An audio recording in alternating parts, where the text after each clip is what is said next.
It's Todd Quitno here with Lohmann Quitno out here at the Schaumburg Golf Club, where we're in phase 2 of a 27-hole renovation.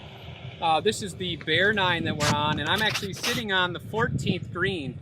And this green is being completely reconstructed, as are all of the greens on this 9 and the rest of the golf course. But I wanted to illustrate to you how, as architects, we do quality control on the greens construction. And what you'll see behind me is, as I mentioned, this is the subgrade of the green. So this is the very bottom of the green, and then what we'll do ultimately is we'll build the USGA Green here, put 4 inches of gravel and 12 inches of mix at a consistent overall 16-inch depth.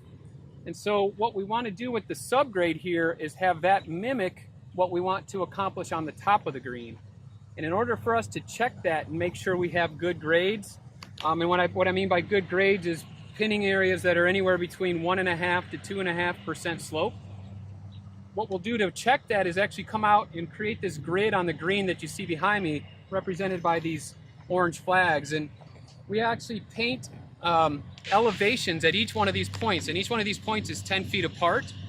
And so the furthest flag here, for example, is a 5.5 elevation.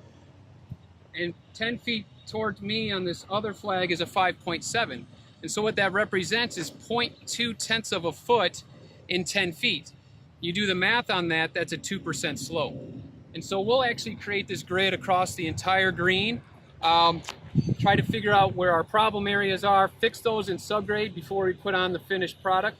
The other good thing about that is we can show the client that here's your pinning areas, this is what percentage they'll be at. And it's just a really good teaching tool and really easy math to do that. So just one of the tricks of the trade, we call that gridding the green.